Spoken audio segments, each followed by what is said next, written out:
Show de bola, Tição, programa de preto voltando aqui na Causa Operária TV com essa vinheta espetacular, meu irmão. Tá achando? A gente ficou de fora aí um tempinho. Tudo bem que não demora 2 meses para fazer uma vinheta, mas enfim, vinheta nova, maravilha. Isadora, boa noite, beleza? Boa noite, Juliano, voltando aqui com o Tição. E ó, foi uma entrada de respeito, hein, com essa nova vinheta. E ó, voltamos, Juliano, ó, nós voltamos mais inteligentes depois aí de um curso como foi o da última universidade sobre o stalinismo. E bem, vão ter outros cursos aí, o Tição vai continuar, a gente vai voltar a estar ao vivo, porque faz falta, né, Juliano? Ah, não, com certeza. Nosso programa ao vivo aqui é muito legal. Tá aqui com os companheiros da CEL TV. Eu acabei de sair do Zona do Agrião, já aproveitando a deixa, faço a convocação, a chamada aqui. Todos os companheiros estão assistindo para compartilhar o nosso programa, né? A gente tá com a nossa exibição todas as quintas-feiras, às 19 horas. Você que está acompanhando a questão de negros, você que acompanha o nosso coletivo, você que acompanha as nossas matérias no Diário Causa Operária, aqui estamos aqui na CEL TV. Se inscreva, né, no canal, agora é 24 horas, vocês podem assistir aí. Você pode ligar a televisão sábado, meia-noite, tem programa da CEL TV lá, e é bom, hein? Eu já fiz isso e foi muito legal. Se tornem membros, façam suas contribuições, façam suas considerações, perguntas aqui no chat da CEL TV também. Muito bom estar voltando aqui do Tição Programa de Preto e destacando que hoje nós teremos um convidado muito especial, nosso querido mestre Roxinho, um capoeirista, já esteve conosco aqui no Tição Programa de Preto e em outras oportunidades vai falar um pouco sobre capoeira. A gente está com uma campanha aí no coletivo de Negro João Cândido sobre a importância cultural e mesmo da prática da capoeira, da qual eu e Isadora estamos praticando ainda no cordão branco, mas é questão de tempo para a gente subir ali, de acordo com o nosso querido instrutor Muafa, Isa?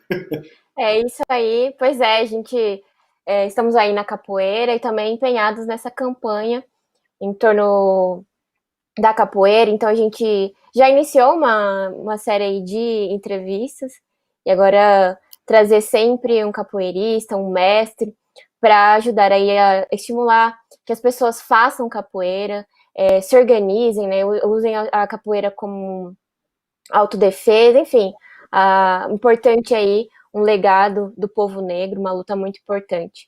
E, bem, Juliano, só para destacar, hoje também nós voltamos aí com tudo, hoje é 18 de março, e completamos 150 anos da Comuna de Paris. E eu gostaria de destacar, porque o JCO, ele vai trazer um especial aí sobre a Comuna de Paris, e tem um texto do C.L.R. James, um negro aí, muito importante da teoria, um texto muito bom, falando aí sobre a Comuna de Paris. Essa edição é 1151, então os companheiros que quiserem essa edição, entrem em contato conosco, procurem aí um militante para ter acesso a esse jornalzão que existe aí há 40 anos, impresso semanalmente. Exato, importante mesmo estar aqui o teórico, escritor C.R.L. James. Ele contribuiu bastante para o debate marxista a respeito da luta do negro, e aí estampa nosso jornal impresso semanal. Você, inclusive, pode estar assistindo, pode fazer a sua assinatura digital, está disponível já. Você pode fazer assim, ter o PDF, né? Você está preocupado com Covid, tem alergia ao jornal? Não tem problema. Nós estamos com a assinatura em PDF, você pode fazer aí eu não lembro muito bem o link, Isadora. Você tem de cabeça o link de assinatura? Seu áudio está mudo. Eu vou confirmar, Juliano, que a gente sempre também confunde o finalzinho, org, br.com. A gente passa o certo para... Então vamos lá no nosso ponto de história. Ainda nós temos aqui o aniversário de morte de ninguém mais, ninguém menos, Charles Edward Anderson Berry, ou Chuck Berry para aqueles mais íntimos, o pai do rock and roll. né?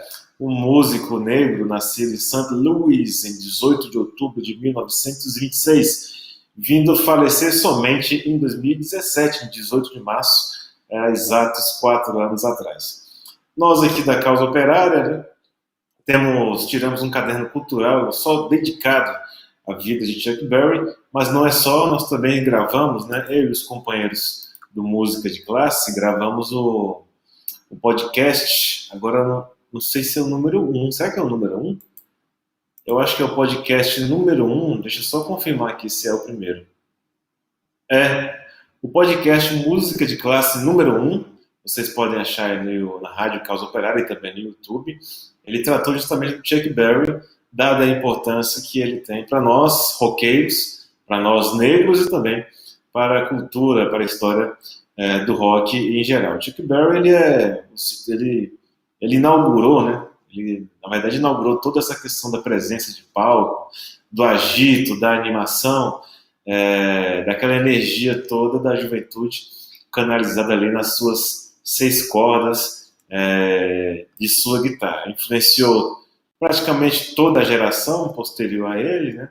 Influencia até hoje os roqueiros, muita gente ainda toca as bases, ou tem praticamente a mesma postura de palco que o próprio Chuck Berry inaugurou, com músicas como Johnny B. Good, né? Um clássico do rock and roll, Maybelline, Roll Over Beethoven, Rock and Roll Music, enfim, uma série de outras canções aí de rock que fizeram parte da história mundial do rock and roll e especialmente da questão do negro, né? Porque finalmente ao longo dos anos, das décadas aí, deu a imprensa cultural, musical, deu a impressão de que o rock teria sido uma criação, um desenvolvimento de brancos, mas efetivamente a sua criação e o seu também desenvolvimento se deu pelas mãos dos negros, né, especialmente dos negros norte-americanos. O podcast Música de Classe, inclusive, tem outros tantos temas a esse respeito, né,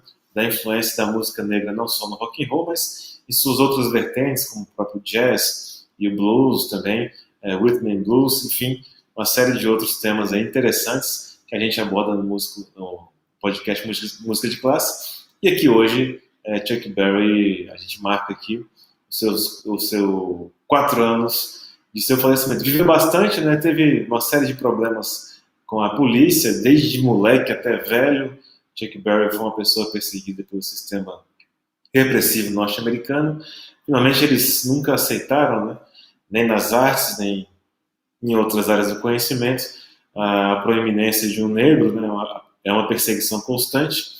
A gente vê isso na vida do próprio Berry, mas também na vida de outros artistas tão importantes quanto ele próprio. Bom, eu ficaria por aqui com relação ao nosso ponto de história e já entraria aqui num tema polêmico aqui do nosso programa. Eu acho que é importante a gente tratar dele, porque envolve um debate que está na esquerda e envolve também as atividades gerais do próprio PCO diante dos acontecimentos, que é a questão do fica em casa. Eu puxei essa polêmica, Isadora, especialmente porque o movimento negro tem uma defesa do hashtag fica em casa.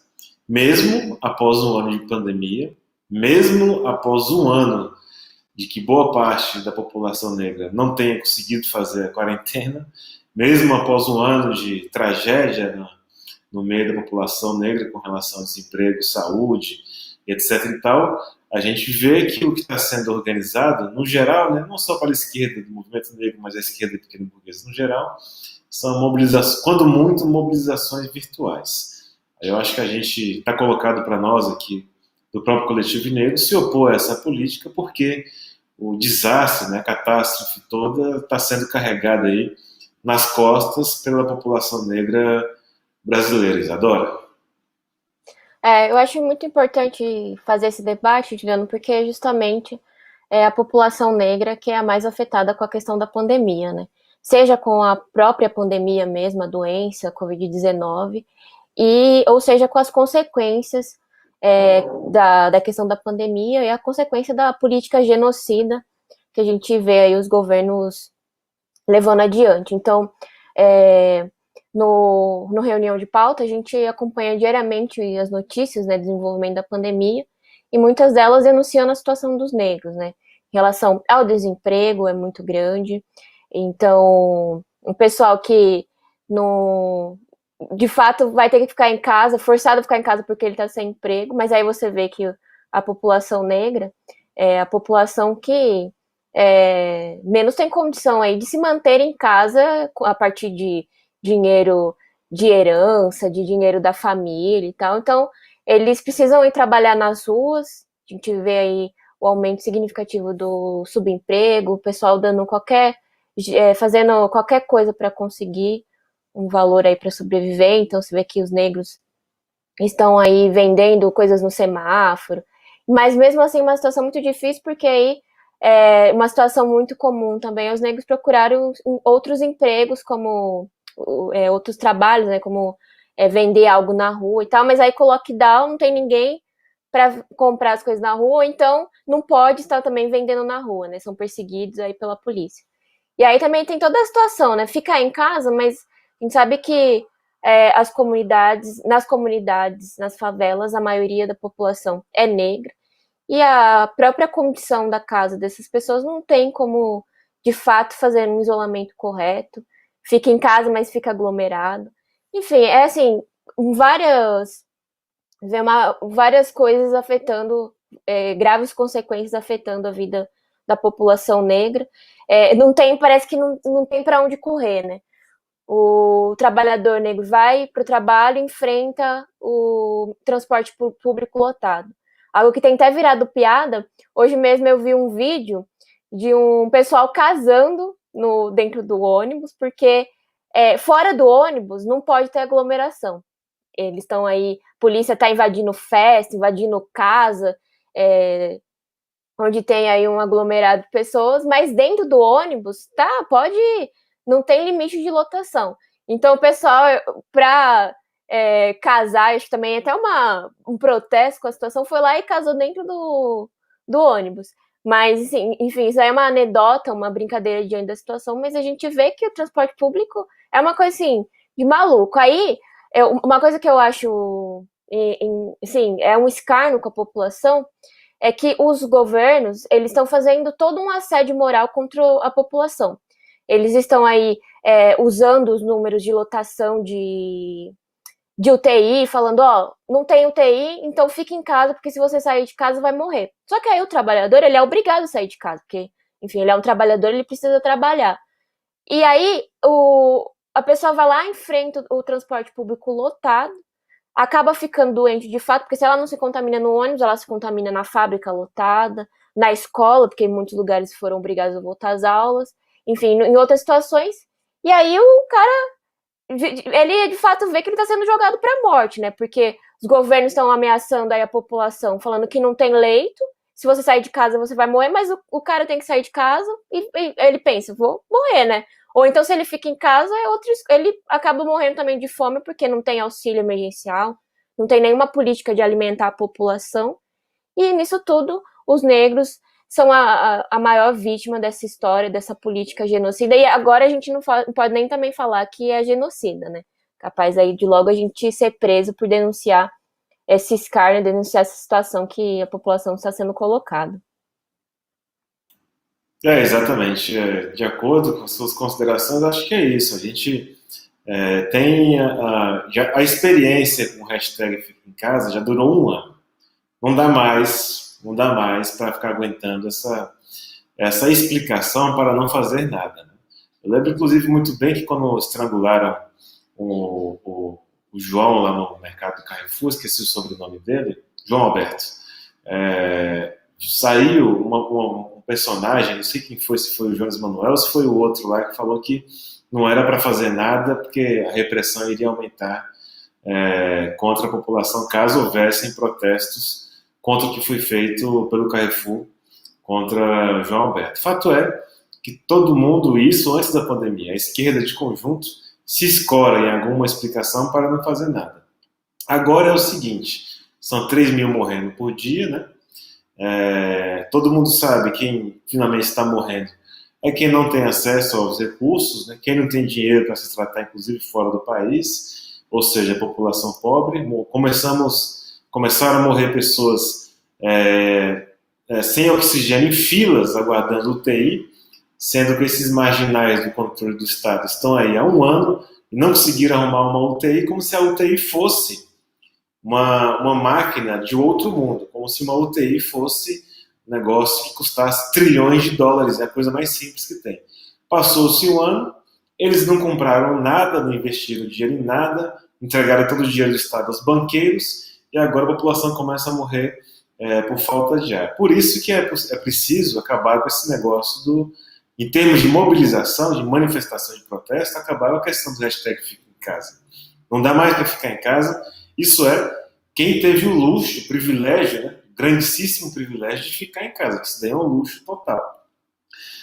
Como a Isadora falou, a população está aí pegando o Covid todos os dias, né? Aqui em São Paulo tem esse malandro demagogo do João Dória, que fica chorando aí na hora do almoço, mas para fechar o raio daquela estação da Praça da Sé e colocar de fato uma quarentena com apoio, né, financeiro, suporte financeiro ao trabalhador, 2, 3 mil reais por trabalhador aí que fica em casa, isso aí ninguém faz, né? Mas aí liberar o metrô lotado, né, toda segunda-feira, segunda a sexta-feira, nos horários de pico, é impossível o ser humano não pegar o coronavírus. E quem pega busão, quem pega metrô, com certeza é a população pobre. Então, está mais que na hora da gente lutar contra os direitistas, né? E o único efeito o único resultado positivo que pode dar contra a pandemia é o povo na rua. Não tem, como tudo até hoje sempre foi assim, não é nenhuma novidade, né? Apenas a mobilização do povo é que pode dar algum resultado. Eu queria já, de antemão, Isadora, ver se você pode falar um pouco do nosso ato. Eu acho que é importante essa questão do ato do dia 31 de março. A direita está assanhada, o Covid matando 3 mil por dia, o Dória chora, a esquerda pretende fazer atos virtuais, mas nós estamos chamando uma atividade, não é isso mesmo? Exato.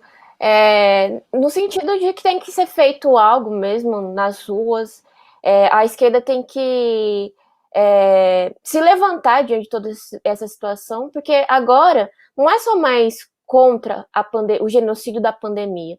A gente vê aí que a direita está assanhada para atacar cada vez mais os direitos democráticos da população.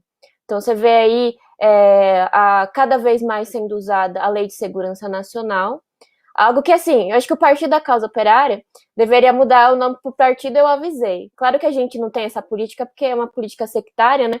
Mas a gente estava fazendo uma denúncia aí em relação ao uso da Lei de Segurança Nacional contra os direitistas, que isso se viraria claramente contra a esquerda. E hoje mesmo a gente tem a notícia aí de que 4 jovens militantes do PT foram presos por estenderem aí uma faixa contra o Bolsonaro.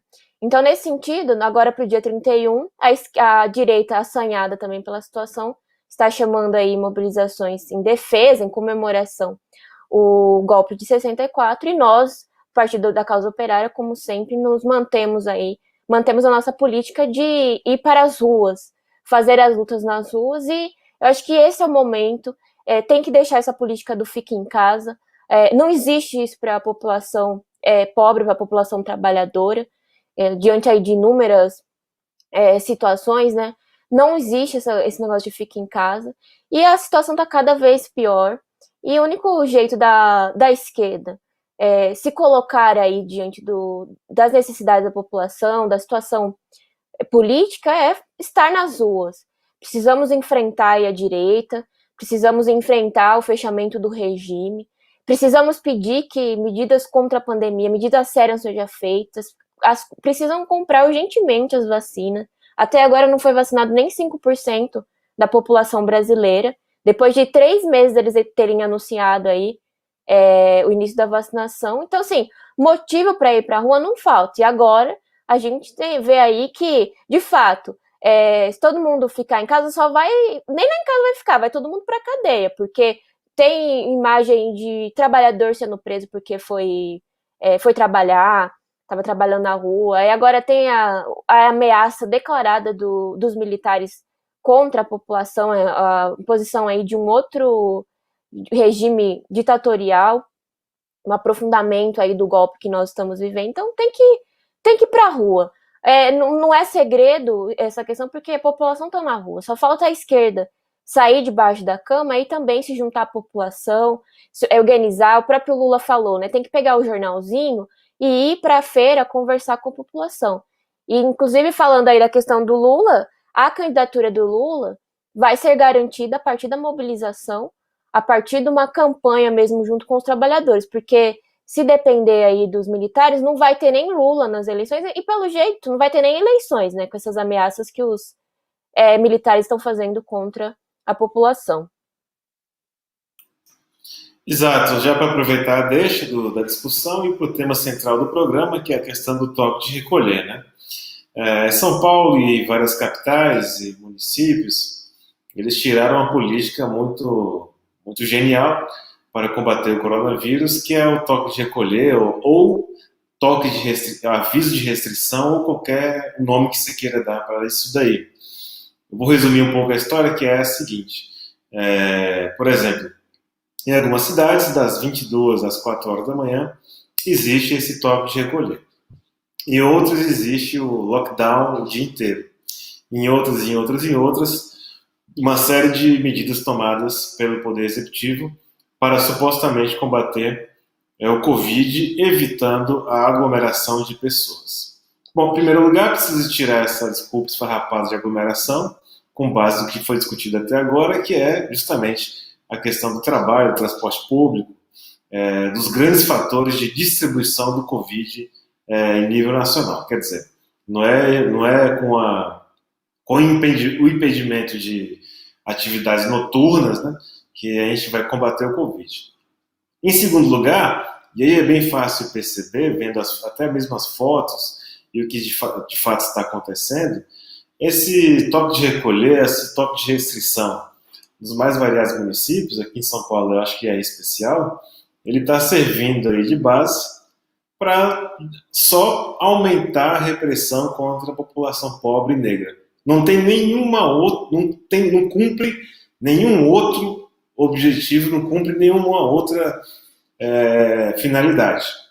Eles estão fechando bailes funk, festas, e é tudo assim, a sua maioria esmagadora nas periferias aqui de São Paulo, na grande São Paulo, etc. e tal. Eu vi que algumas festas de ricaços foram fechadas, mas, claro, essas de ricos são fechadas de maneira bem mais, né, educada. Chega lá um policial, conversa, fala que não pode ser assim, que não é justo, veja bem, cuidado, vocês estão colocando suas próprias vidas em risco. Mas em outras, que é a maioria das situações, dos casos, o toque de recolher é simplesmente a repressão tal qual a gente já conhece faz tempo, que a repressão a esses bailes funk, etc, de rap, etc e tal, realizados na periferia. Eu acho assim, né, que uma coisa que teria que destacar, eles não dão nada, né? Não existe, até hoje não vi a distribuição de máscara diante da pandemia. Vocês poderiam pensar, né? Não, o natural é que o pessoal distribuísse máscara aí, né? É uma pandemia de Covid, vamos pelo menos distribuir máscara. Não, o Estado não conseguiu fazer isso daí. Teste, quem viu, viu, quem não viu, acho que não veio nunca mais. Vacina, bom, a vacina também virou aquele mito, uma espécie de mito que está correndo por aí, mas ninguém sabe o que está acontecendo. Emprego, não tem mais também. Quem tinha, perdeu, quem não tinha, agora então está morando no meio da rua. E diante de tudo isso, alguém vai lá e organiza uma festa na periferia super tradicional, comum também, que está acontecendo faz muito tempo, não é nenhum selvagem ou monstro desumano que eles buscam apresentar aí, e o cara fala, olha, bom, do jeito que está o negócio, cá entre nós, é melhor fazer alguma festa. E natural, eu também acho super natural, porque, vou falar para vocês, viver do jeito que esse povo está vivendo aí, e depois não poder fazer nada, é um negócio muito escandaloso. Lógico, está totalmente desmoralizada a questão da quarentena, até porque nunca nem existiu para a população pobre, E o que eles estão fazendo é prender 100, 50, 200, agora sob o pretexto do combate à pandemia. Se antes, né? Se antes as prisões, elas tinham os impedimentos de baile funk tinham previsões legais, né? Falta de segurança. Quem não se lembra dos bailes funk fechados aí por falta de extintor, pela falta de segurança daqueles que lá estavam, etc. e tal. Destacaria até que teve o famoso baile em Paraisópolis, em dezembro de 2019, antes da pandemia, que a polícia foi lá e matou 9 pessoas no pulso, sem pandemia e sem nada. Então, essa questão do toque de recolher, efetivamente, nas capitais está servindo apenas para, como sempre, a limpeza social e racial. Não cumpre nenhum único objetivo de combate ao coronavírus. Ao invés desses brucutus vestidos de cinza aí, chamado de policial, ao invés desses animais não irem lá entregar máscara, álcool gel e pelo menos contornar o problema, eles são contratados aí para reprimir, espancar a população, fichar todo mundo, prender todo mundo, em uma ação que todo mundo sabe. Só também, se for para isso, só ajuda a espalhar o próprio Covid. Né? Mas enfim, era isso que queria dar um pontapé na discussão. Isadora, debate, repressão, combate ao Covid. O que tem uma coisa a ver com a outra? Juliana, eu só queria saber, o pessoal vai preso, mas é uma cela para cada pessoa? Como é? Porque eles não tem aglomeração na cadeia? Porque, assim, o que tem de denúncia da situação das pessoas presas durante essa pandemia, e é denúncia gravíssima de presídios que estão sem água, sem visita da família, porque a justificativa aí que por conta da pandemia, só que aí as pessoas que estão presas estão passando fome porque dependiam da comida que a família levava. Não tem teste. Não sei, então, tipo assim, primeiro, né, prende pra quê? Pra aglomerar mais, né? Mas aí acho que como é aglomeração organizada pelo Estado, acho que pode, porque inclusive, volta aqui destacar a questão dos transportes públicos, né? O metrô, eu fiz até uma coluna recentemente justamente denunciando que organizadores e funkeiros, MC e tal, tinham sido presos por conta de organização de bailes. Aí eu pensei, bem, coloquei na coluna, se o baile funk for nos metrôs, for nos ônibus lotados, ninguém vai ser preso. Porque até agora eu não vi ninguém ser responsabilizado pela aglomeração de milhões de pessoas. Vale lembrar que o transporte público aqui de São Paulo ele é usado por milhões de pessoas. Não vi em nenhum lugar que João Dória, que Covas, que outros governadores aí, outros prefeitos de cidades grandes, onde a gente vê essa superlotação nos transportes, foram presos ou pelo menos foram responsabilizados por essas aglomerações. Porque não tem baile em periferia que vai aglomerar mais pessoas do que o metrô daqui de São Paulo. São milhões de usuários. Então você vê, de fato, a medida é só para reprimir a população. E como o Juliano colocou, estou de acordo, nós estamos aí já há 1 ano de pandemia, até agora não foi feito absolutamente nada, não tem vacina, não, a direita, a única coisa que ela organizou foi o genocídio. Agora a gente está mais aí, já está com mais de 3 mil mortes diariamente, com uma previsão de até o final de abril chegar a mais de 4 mil mortes por dia. E aí o culpado é o baile funk lá da periferia, de um cara que não está tendo nenhum tipo de assistência em relação à pandemia. Ao que o gel sendo entregado pelo Estado, nem nos sonhos. Máscara, teste, vacinação, nada.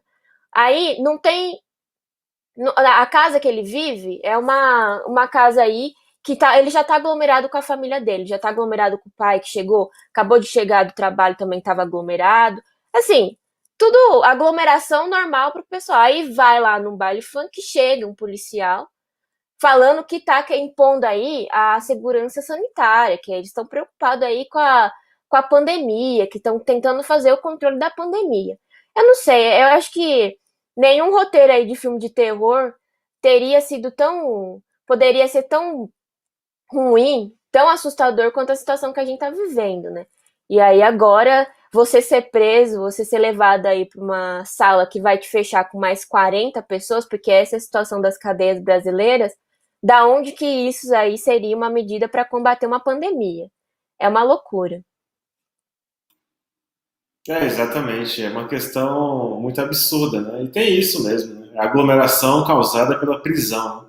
E a gente nem chegou nesse ponto aí, que é a questão do sistema prisional, né? Se você quer reduzir a aglomeração, pode começar pelo sistema carcerário. Se tem um local onde o coronavírus está totalmente descontrolado, com pessoas encarceradas, quer dizer, não tem jeito mesmo de manter distanciamento social. É o sistema carcerário, que já era lotado antes do coronavírus, lá chegou, as pessoas estão morrendo, né? A gente tem denúncias aí de familiares de presos que estão doentes ou mesmo morrendo de coronavírus, só que não tem.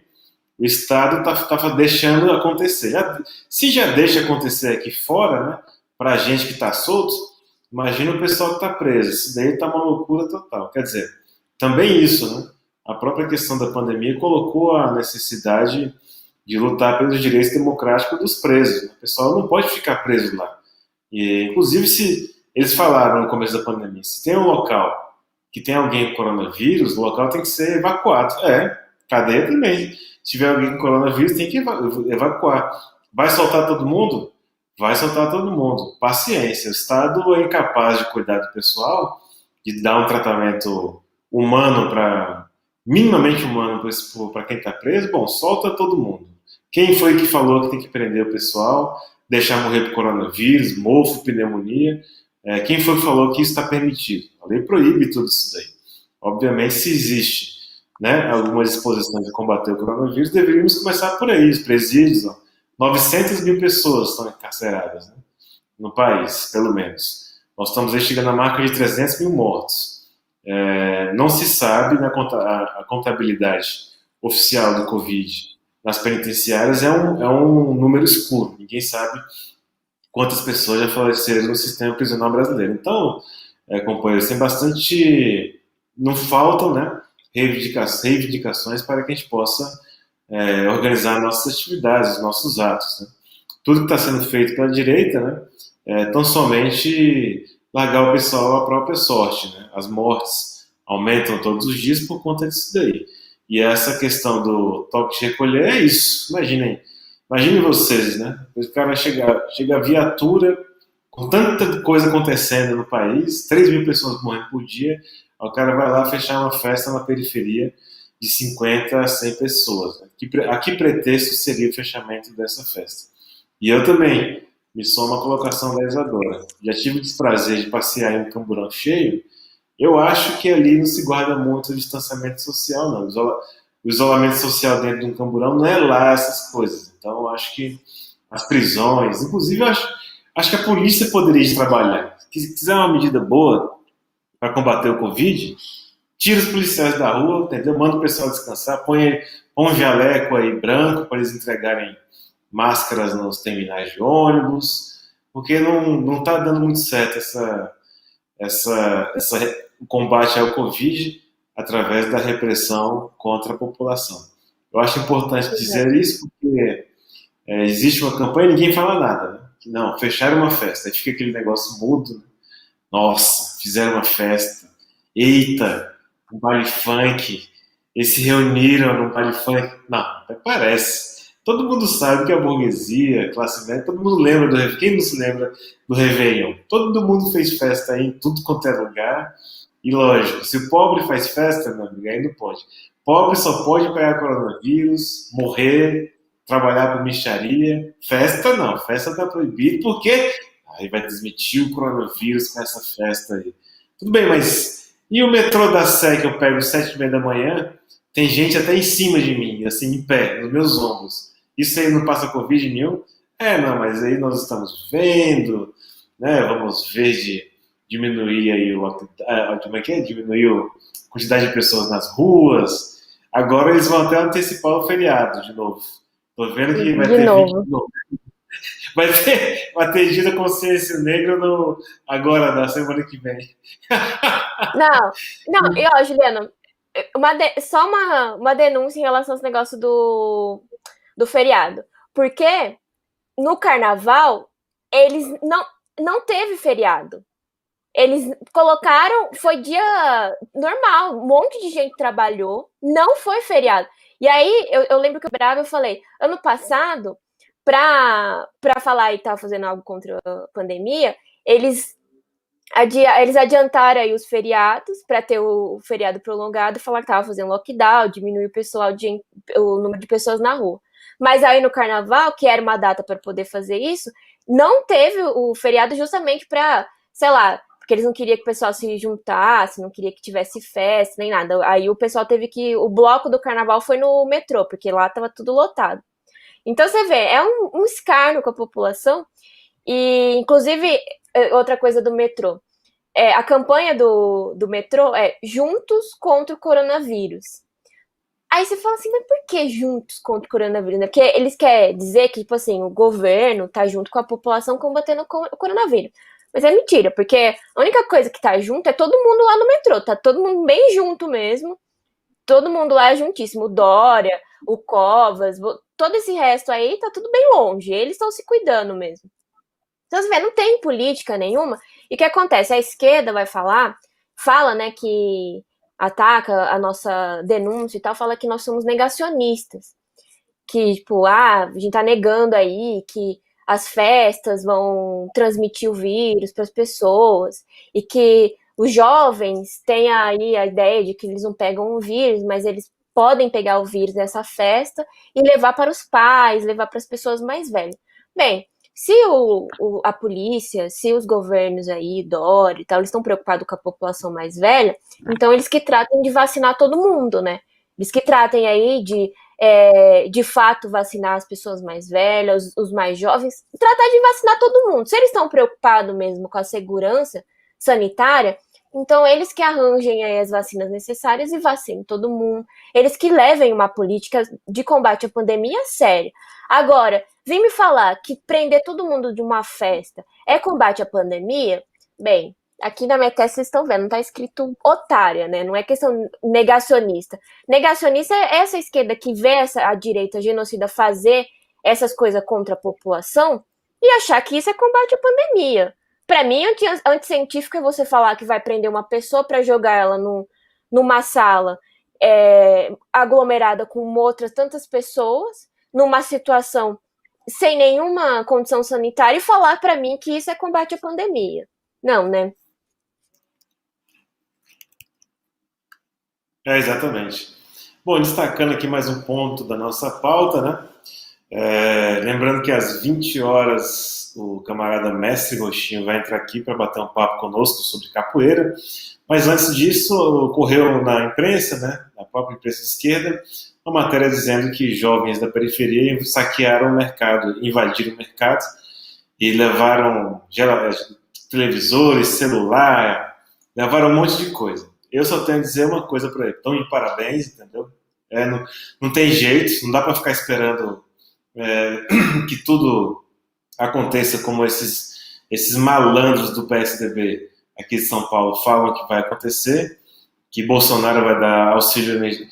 Vou falar uma coisa para vocês: auxílio emergencial de R$ 250 era para fazer qualquer pessoa invadir alguma coisa, roubar alguma coisa, porque tá na cara que eles estão cavando esse problema aí.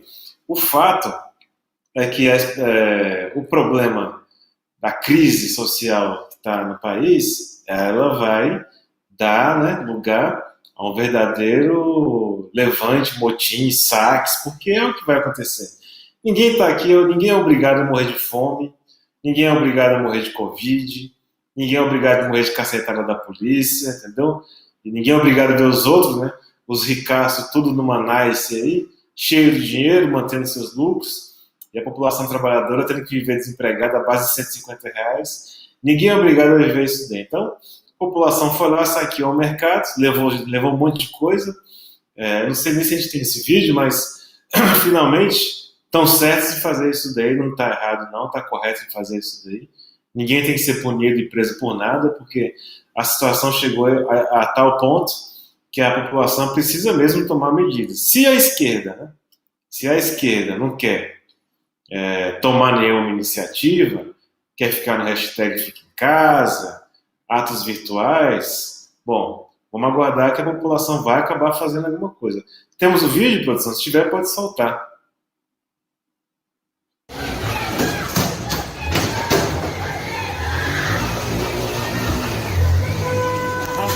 caralho. Arrastão, caralho.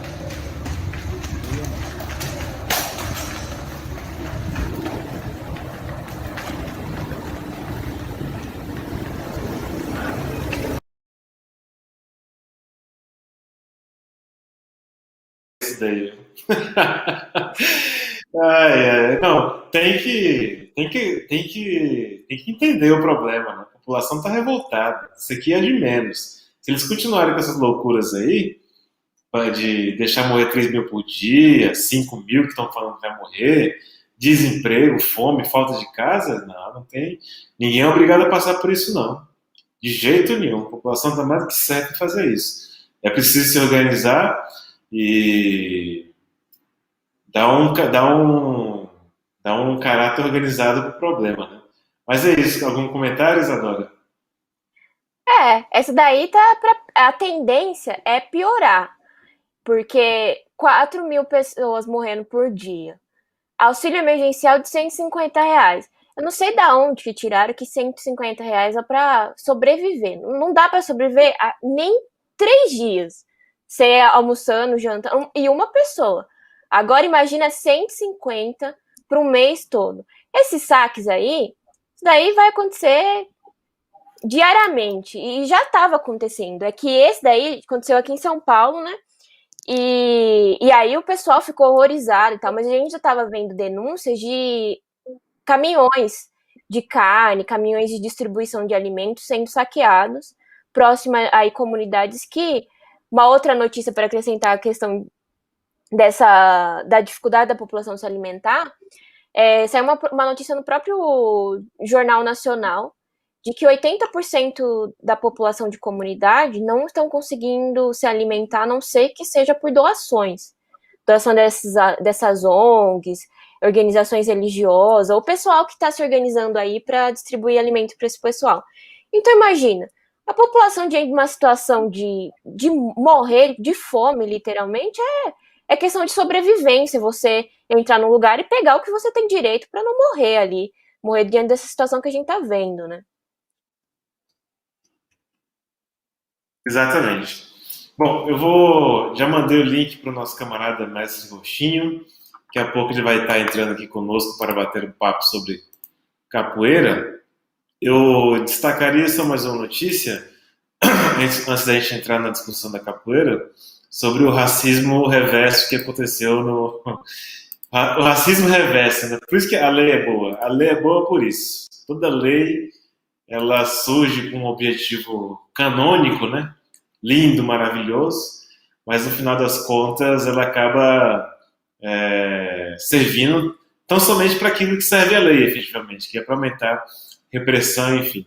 Isadora, você tem mais informações sobre o racismo reverso dos bolsonaristas? Exato, o que aconteceu? Em Niterói, um rapaz, um jovem negro, foi aí atacado por um grupo bolsonarista, xingou, ofendendo ele e tal, e aí ele chegou a responder e tal. E aí ele que foi acusado de racismo reverso, ele que foi levado à delegacia para acusado aí de que ele que tinha praticado racismo reverso, e ficou lá horas na delegacia até que ele conseguiu provar que não tinha sido ele que tinha praticado racismo. Eu acho importante destacar essa notícia porque a gente, nós aqui do coletivo, junto com o Partido Causa Operária, nós somos contra essas leis repressivas que falam que vai tornar racismo crime, LGBTfobia, todas essas questões, porque a gente sabe que não adiantam nada, não resolvem os problemas fundamentais dos setores oprimidos e resulta nisso. Cara, aí o negro que foi vítima de um racismo, ele que foi acusado de racismo reverso, porque ele deve ter respondido dos bolsonaristas, né, ter irritado os bolsonaristas que foram lá denunciar e ele que foi acusado. Então, nesse sentido, está aí a prova, né? Mais um a gente poderia falar, né? Nós avisamos, né? Porque diante de todas aumento da repressão, a gente sempre fala, repressão não resolve nada, meu amigo. Porque se resolvesse, a gente viveria no paraíso, porque o capitalismo, essencialmente, ele é um sistema opressor, né? E baseado aí na forte repressão para manter a classe operária nessa situação que a gente está vendo. Então, se repressão adiantasse alguma coisa, né, fosse bom para os negros não estariam na situação que estão hoje. Exato. Enquanto o Roxinho não entra, passar mais uma notícia aqui que eu achei interessante, pelo menos com relação à questão da Fundação Palmares, né? Que é o seguinte, a Justiça impediu que a Fundação Palmares tirasse a lista de personalidades negras que lá tem, né? Eu não sei como é que está hoje, mas se você entrasse no site da Fundação Palmares, você rapidamente ia ter acesso a uma série de lideranças, nomes e pequenas biografias de pessoas importantes para a luta do povo negro. Nada mais natural, finalmente, é a Fundação Palmares. Mas, enfim, com o golpe de Estado, teve a ascensão da direita golpista, que tomou de assalto o Poder Executivo, e começou uma limpeza, limpa dentro da própria organização da Fundação Palmares. Agora coordenada pelo senhor Sérgio Camargo, né? Esse senhor já falou, inclusive, que é contra a luta do negro, contra as cotas raciais, contra os zumbidos palmares, ele é contra a própria existência da Fundação dos Palmares. Então ele tomou posse desse cargo de maneira muito a contragosto, e desde então ele fica, eles, né, a Fundação Palmares, ficam lá na tentativa de retirar nomes de alguma importância para a luta do negro. E finalmente houve a exclusão no final do ano passado, né, no site, de alguns nomes da luta do povo negro, e o site ficou vazio. O site da Fundação Palmares, né, da Fundação Zumbi dos Palmares, ficou vazio de pessoas que tivessem representado de fato a luta do negro. A direita, acha inclusive que não deve ter luta do negro, não deve ter organização nem nada, não deve ter direito democrático, e eles finalmente retiraram o seu caráter fundamental. A fundação tinha o objetivo, né, de promover a história e a cultura do povo negro, e o que fizeram os golpistas depois que assumiram a Fundação Palmares foi justamente acabar, ou seja, não promover a história de luta do povo negro. Então, a justiça foi acionada, né? Não é como a gente pretende que o negócio aconteça. Eu lembro muito bem que naquela época a gente até chamou a necessidade de organizar uma manifestação para impedir que o Sérgio Camargo tomasse de assalto, né, a Fundação Palmares, mas enfim, aí está a decisão revertida pela Justiça Federal para manter, né, as lideranças aí do movimento negro dentro do que vinha listado ali da Fundação Palmares. É uma derrota para os bolsonaristas, né, de conjunto, mas finalmente é preciso ampliar isso daí, inclusive colocando abaixo o regime de Bolsonaro de conjunto e tirando pessoas como Sérgio Camargo da Fundação Palmares. Bom, já está entre nós aqui o nosso camarada Mestre Roxinho. Boa noite. Eu não posso fazer a biografia do Roxinho aqui porque é muito tempo. Que é isso? Então eu peço que o Roxinho se apresente para os nossos companheiros aqui da Casa Operária TV, e em seguida a gente faz bate-papo. Joia, boa noite a todas e todos que estão nos assistindo e a vocês do programa. Eu me chamo Edielson, de batismo, conhecido na comunidade da capoeira como Mestre Roxinho. Sou baiano, afrodescendente e tenho um trabalho socioeducativo a partir do Instituto Cultural Bantu, que é uma instituição não governamental que trabalha com crianças e adolescentes com a capoeira Angola a nível internacional, com alguns países onde a gente atende refugiados. E é isso, estamos aqui na luta, na resistência, com a resiliência na frente. Perfeito. Bom, eu vou fazer a primeira pergunta, Isa, e depois a gente vai conversando. Roxinho, Joia. antes de qualquer coisa, a gente está aqui do Coletivo de Negros levando adiante uma verdadeira campanha em defesa da capoeira como forma não só de cultura do povo negro, mas da própria história de luta, mesmo luta física do povo negro, né? Eu queria que você contasse um pouquinho para a gente, né, sobre essa origem da capoeira como forma de luta efetiva, né? A gente tem todo um público atual, moderno, que encara a capoeira de uma maneira muito, como se diz, muito mais cultural, muito mais estética do que como ela já foi, né?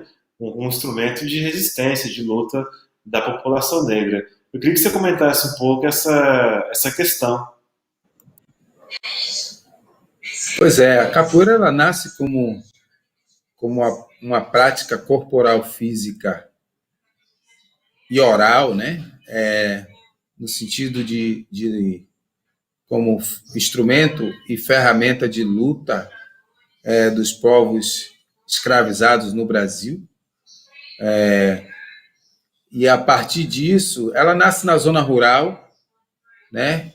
E muda-se para a zona urbana, ou seja, Salvador, Rio de Janeiro, Pernambuco.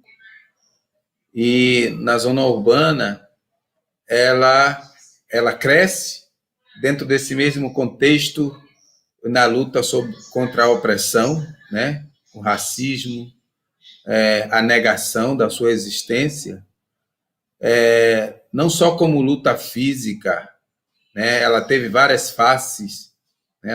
A capoeira ela vem tendo várias faces, como luta física, como luta, né,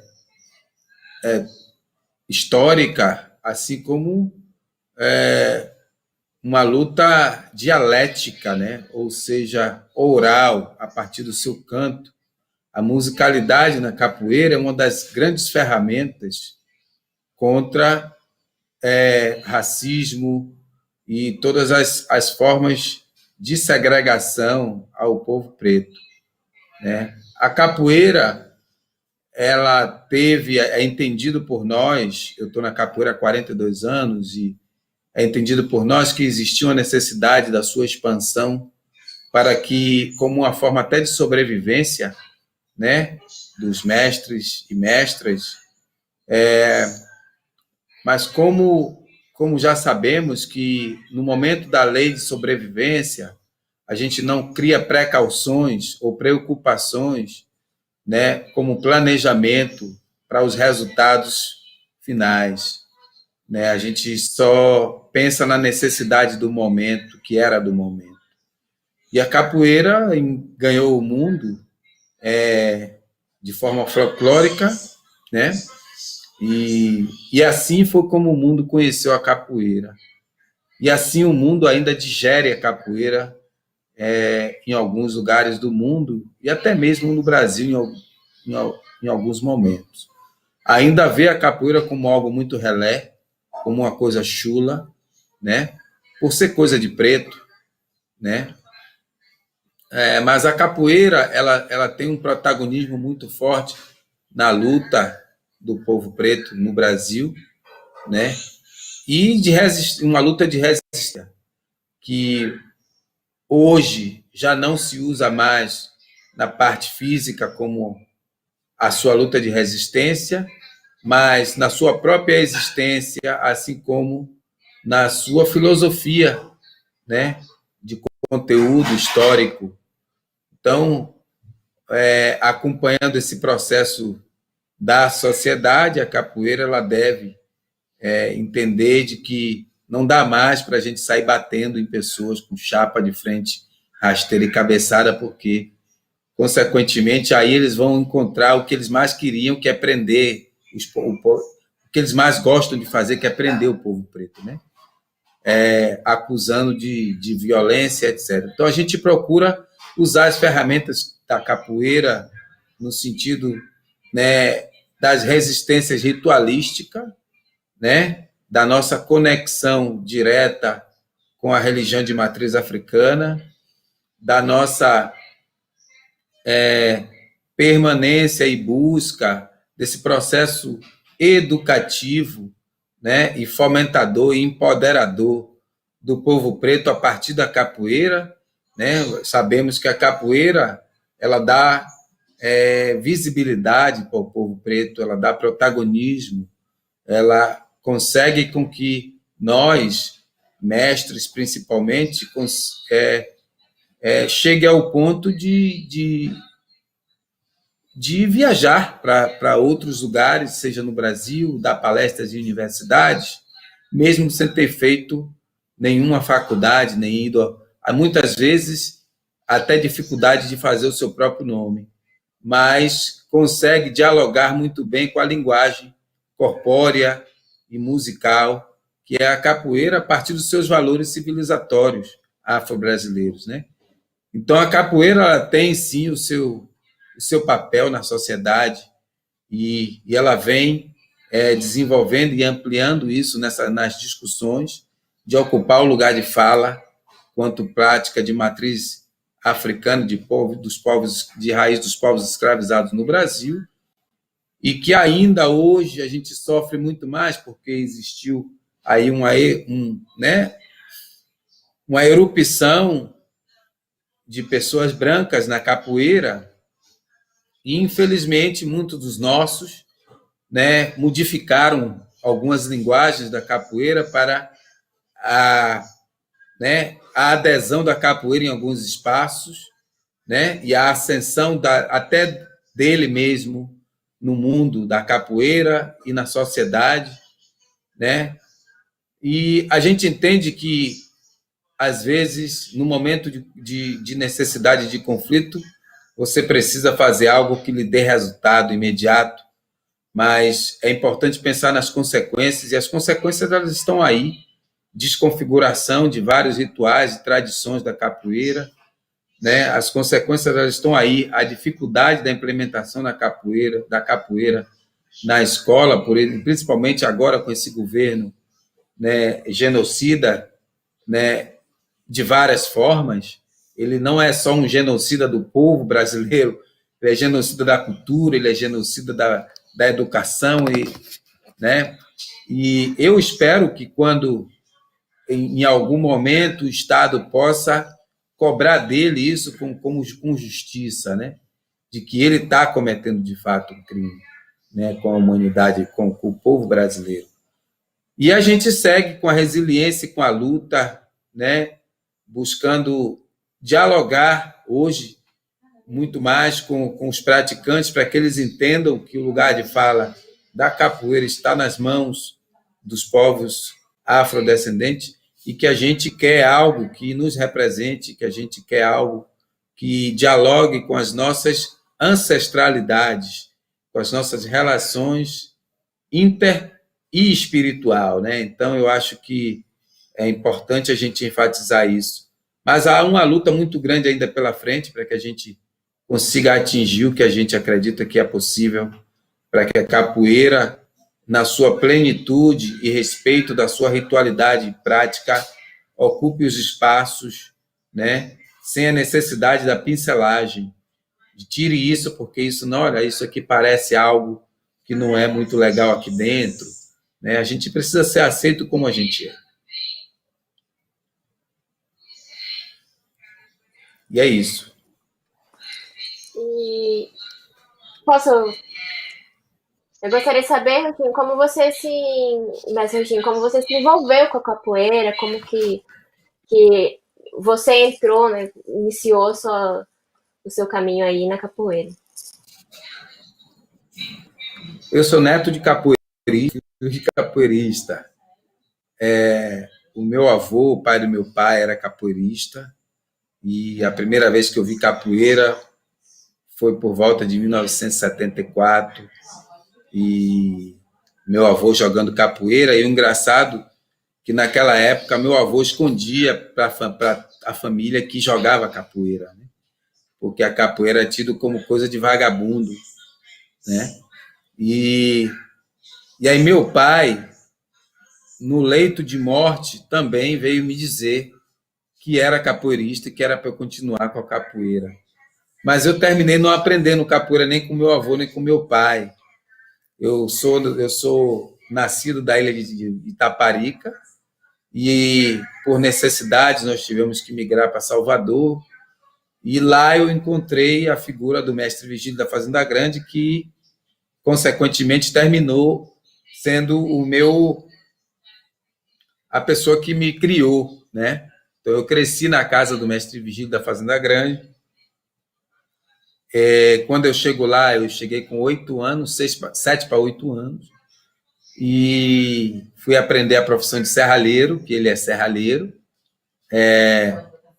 e, consequentemente, sendo um mestre de capoeira, me levou para a capoeira, e de lá foi que eu concluí a minha relação com a capoeira, né? Ela já vem de uma forma familiar, mas eu não aprendi com meu avô nem meu pai, fui aprender com o mestre Vigílio, que, consequentemente, também se tornou meu pai. Essa foi a minha introdução na capoeira. Bom, eu queria tirar uma dúvida, né? Uma dúvida muito comum entre os companheiros que a gente entra em contato, com que a gente conversa, que são os tipos de capoeira, né? Os tipos existentes e qual que são as diferenças fundamentais entre eles, né? Mesmo você pega um rapaz muito novo querendo fazer capoeira, ele não entende muito bem onde ele quer, o que ele quer, qual capoeira que ele vai fazer, às vezes aparece lá contemporânea, e olha, bom, não sei o que quer dizer isso daqui. Aí eu queria que você explicasse um pouco para os telespectadores, Roxinho, as capoeiras existentes, né, e as diferenças entre elas, né? Sim. A capoeira Angola, a capoeira é a capoeira de primícia, né? É a capoeira que surge pelos povos escravizados, os povos bantus no Brasil, e aí, na sequência, por volta de 1930, 1922, 1930, o mestre Bimba, que era um angoleiro, resolveu criar a luta regional baiana naquela época, que não era chamado de capoeira, porque capoeira estava no Código Penal, e ele percebeu ele via que a capoeira Angola estava passando por uma condição de repressão e difícil de apresentá-los os seus elementos principais por conta da repressão. E eles criam a luta regional baiana, tirando alguns elementos, colocando outros, e surge a luta regional baiana, que hoje chama de capoeira regional. Luta regional baiana por ser da região da Bahia, né? E aí, na sequência, passa a ser chamado capoeira regional. Da capoeira regional surge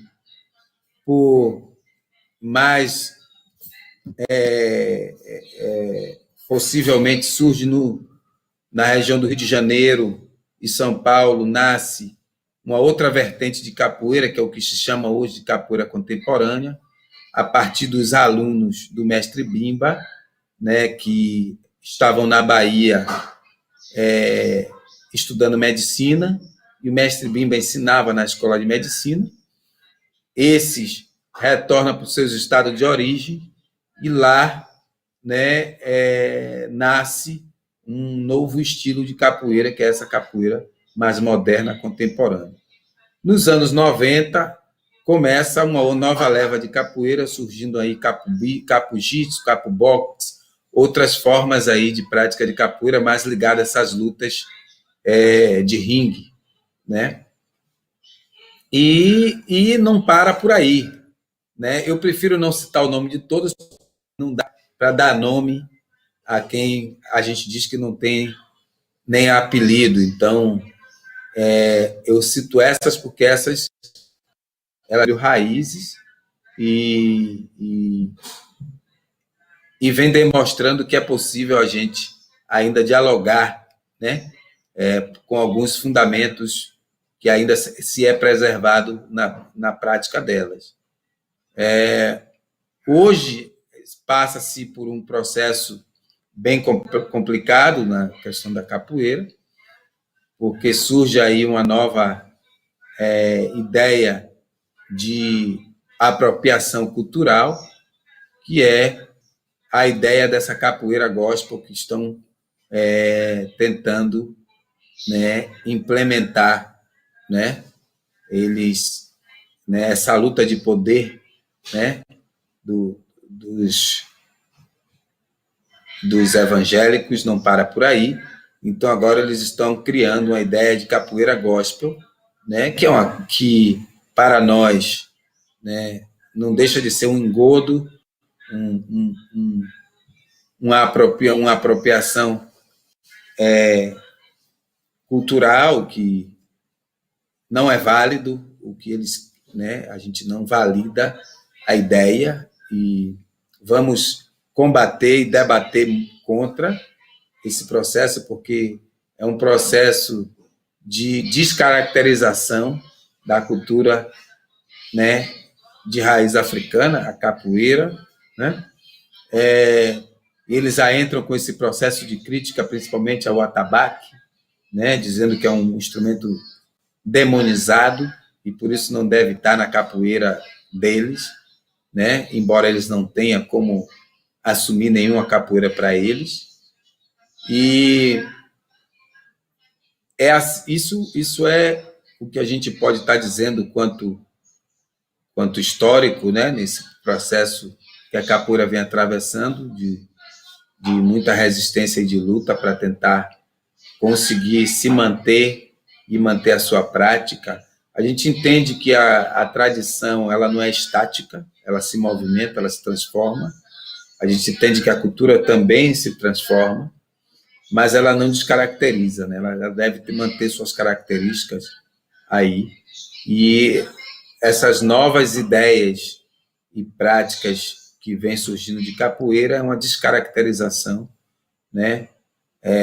E principalmente uma apropriação dos povos brancos para descaracterizar, né, a cultura de matriz africana, que é a capoeira, e ocupar o espaço do mercado, né? A gente sabe que a capoeira tem um poder incrível de acessão, né, das pessoas, seja em escolas particulares e, inclusive, países no exterior. Então, tudo que é possível, uma geração de cifras, eles querem dominar, né? Porque a gente sabe que essa questão toda é uma questão de luta de poder, né, capitalista.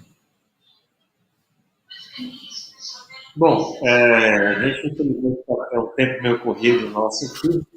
Eu queria fazer um pequeno aviso de que nós, do Diário Causa Operária, vamos publicar uma entrevista feita com um companheiro, o mestre Roxinho, nos concedeu uma longa entrevista a respeito dos mais variados assuntos aí envolvendo a capoeira.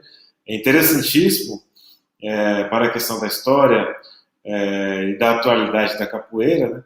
Nós, capoeiristas, acho que eu já posso dizer assim, eu e Isadora estamos fazendo capoeira, né, Isadora? É importante para quem é capoeirista também. Estamos entrando, começando aqui na história. Eu queria pedir Muito bom, nunca é tarde. Queria pedir aqui um último recado, Roxinha. Se quiser deixar um recado para os nossos telespectadores, a gente pretende chamar aqui mais vezes, debater mais vezes a questão da capoeira, mas eu queria que você deixasse um último abraço, um recado para os companheiros, telespectadores aqui da Causa Operária TV, Roxinha. Legal. Primeiro, agradecer pelo convite e dizer que a gente está sempre à disposição e a gente precisa manter esse cooperativismo, né, do nosso povo preto para que a gente consiga alcançar novos horizontes. Praticar capoeira não necessariamente significa movimentar o seu corpo. É necessário movimentar a sua mente.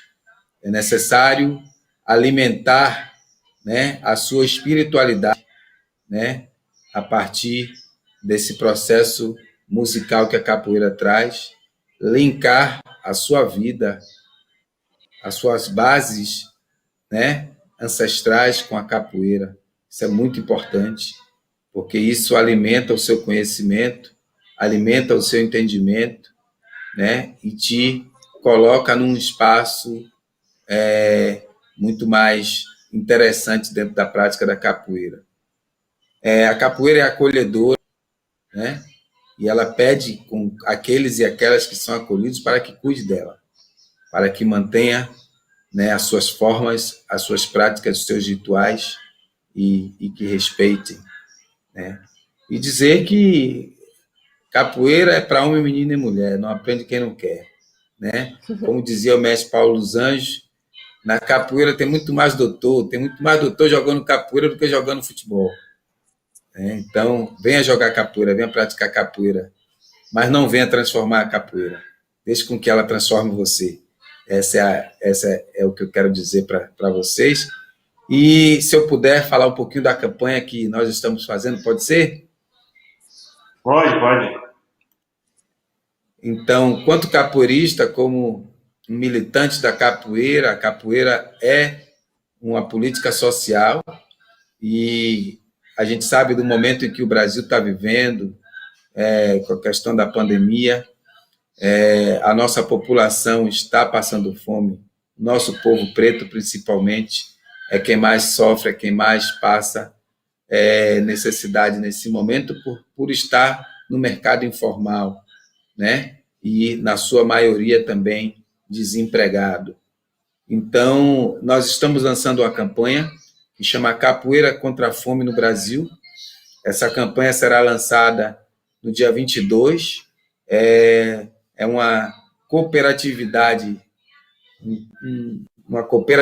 entre alguns mestres de capoeira, e a gente vai estar lançando essa campanha a nível internacional para que a gente consiga o máximo de doações possíveis para comprar de 800 a 1.000 cestas básicas e distribuir em diversas comunidades, inclusive em São Paulo, né, na Zona Leste, em São Paulo.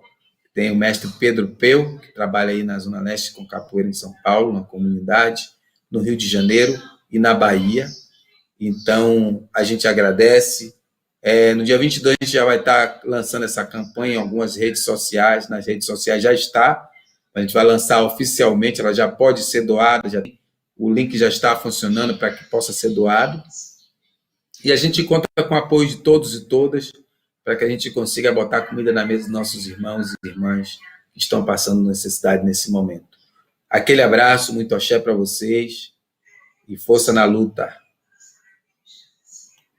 Abraço, Chico. Obrigado. A gente vai disponibilizar também o link da campanha na descrição do vídeo e a gente vai com certeza tirar matérias aí divulgando a campanha dos capoeiristas da capoeira contra a fome. É algo importante nesse momento, né? Bom, eu vou encaminhando aqui para o encerramento do programa. Deixa só rapidinho.